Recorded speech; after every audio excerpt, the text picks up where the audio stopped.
and that's MC, and then capital C-O-Y. Kevin McCoy. And then you could add to that like copyright-free music, or Kevin McCoy music. And then students would not be breaking any copyright laws to use that wonderful background music. And then they can export it as a movie file, which means it can be played anywhere at any time, regardless of whether or not they have internet connection. They just need a USB in their computer. So that's one of the nice things about this. I like the idea of having this in addition to or in the place of classroom presentations, because classroom presentations take so much time. And what are they really gaining from the presentation? What I like about this is this, I think, and I could be wrong, it's totally possible, but what I think is that in the future, we're going to do more and more presentations like this, or like the ones that I gave you previously when you came to the peer review session. And the reason for that is because we do business internationally. We do a lot of things internationally. And we have to associate ourselves with the type of technology it takes to create these sorts of international presentations. And so the more practice we can give students and this sort of presentation, the better it will be for them. They could also, they would also do one where they record themselves, like a TED Talk. I would also have them do that as well. And that could be with the Windows Movie Maker or whatever. But I think this is an important thing to note. So for teacher ideas, what we could use it for, we could create mini lessons. And those lessons would be wonderful because they would be accessible online at any time for the students, especially about grammatical issues that they frequently have. You could, fun way to teach objectives, create music videos, create short story or novel synopsis, create a movie to introduce yourself to the class, and create a movie to introduce your class on Parents' Night, if you have a Parents' Night. If you're at university, maybe that's so important, but for secondary and primary school teachers, this would be something fun to do. So, this is the website, or the link, for the presentation that all this information comes from. So I would recommend checking it out. You can also go to SlideShare and Google SlideShare Photo Story 3. And you will probably come up with the same link if you don't want to write everything down. And what is the link to download this photo story? You would just go to Photo Story. Is this it? It seems to me Yeah, this is getting started.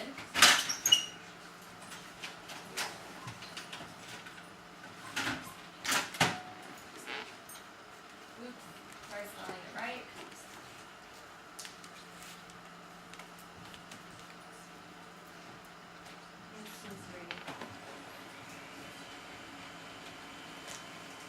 Oh, it was at the beginning, wasn't it?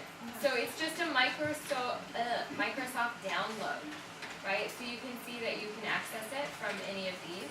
You just go on to, if we go back,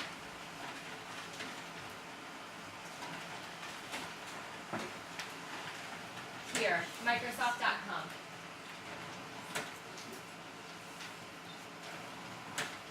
But as you saw, you can easily get it from just Google searching. If you have problems downloading Photo Story 3, Photobabble is the same thing, also free. So maybe you like Photo Story 3, maybe you don't like Photo Story 3, at least there are different resources that you can use with that. Okay, the next one, because we only have 5 minutes, we're going to talk about text-to-speech. So text-to-speech, again, was what we witnessed in Go Animate, where the teacher was speaking in the British accent because they had written the dialogue ahead of time. So This is from wordtalk.org, which is out of the UK, and basically what you do is you can see here that you highlight a word and then you can have it speak the text. Or you can highlight a whole section of text and it will speak the text. So that way you could you could practice, you could have yourself use Audacity to read the text and then have the Microsoft program read the text, and you could compare what you sound like versus what they sound like. Or if you're just learning reading in English, you know, it might be one way to double check your stresses, your intonation, stuff like that, how the words are said exactly. Here's another one, I speech. The nice thing about this one is you can see they also allow you to choose if you would like someone from the US, Great Britain, or Australia. But in Australia they only have females. Not sure why. There's no male voices. So that's another one that's very easy to use. And then we have natural readers. And natural readers is also free. Also the same thing, where you're basically highlighting text that you want to be spoken, and then you can listen to it. Okay.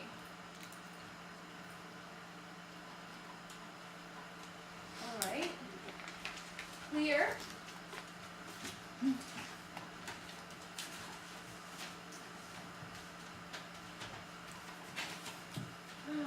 So basically, clear speech is, you can see they have all of these different programs that are from the MSU Education. This is an audio Dropbox, and that just means that you can leave audio files in it.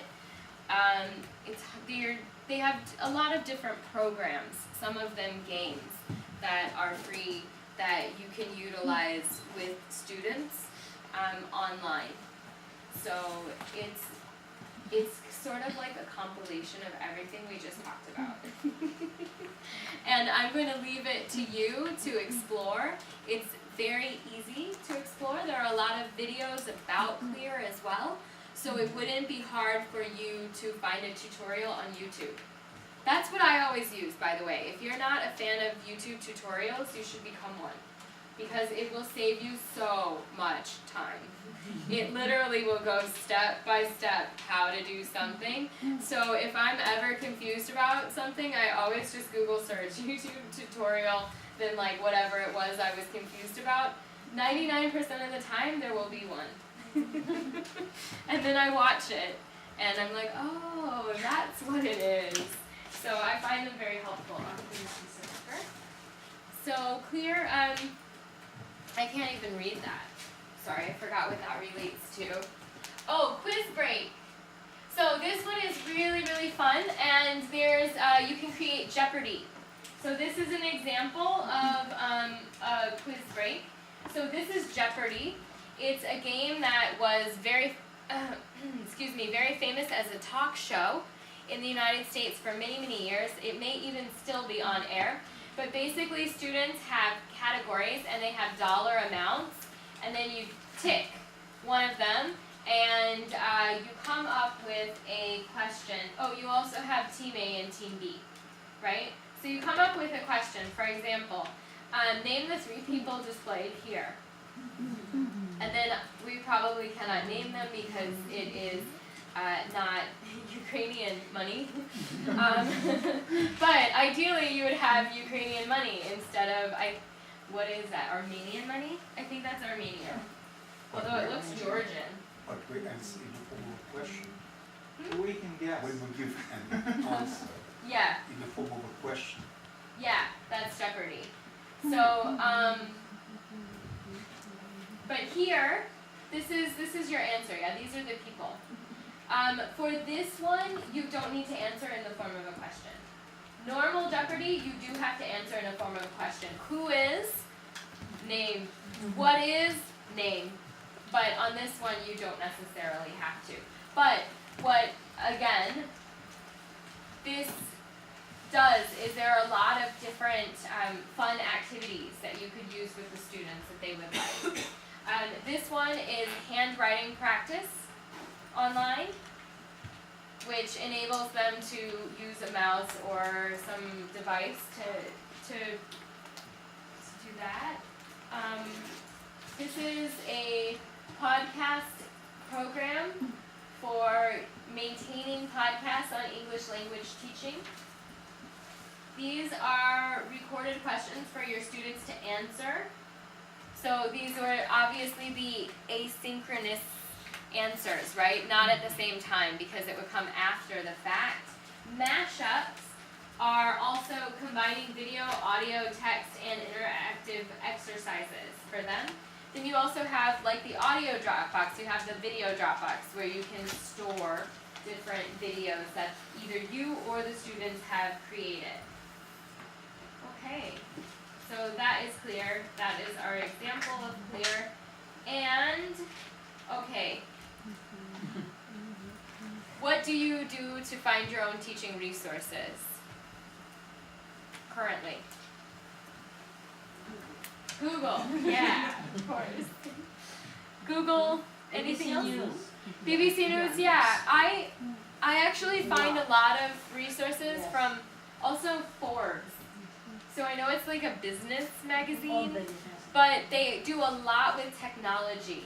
And for example, the way I found out about Coursera was through reading something completely unrelated to education that was talking about how the question was, are university systems around the world going to be impacted financially because of free courses online like Coursera or edX?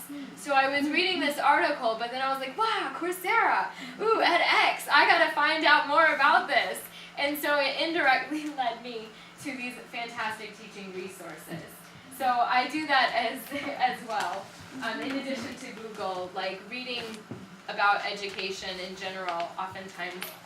I also, on TESOL, the International Teaching English as a Second Language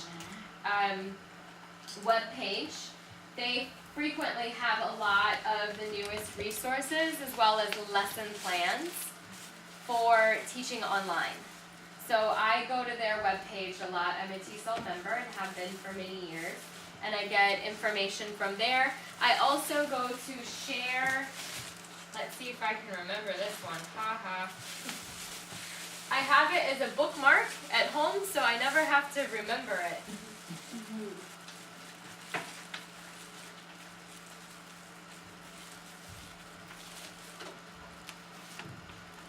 Yeah, there it is. ShareMyLesson.com. Fantastic. You actually have specific resources like lesson plans that have been created along with the handouts and the activity. And like Facebook, what they do is they have a system where you can like something. So other teachers who use the resources will either like it or not like it. And so you can assess from their experience whether or not it was a helpful resource. So that's pretty awesome.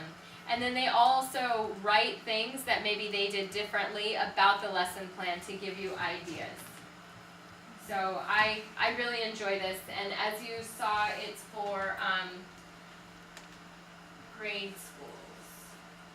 Not really for university, but that's okay.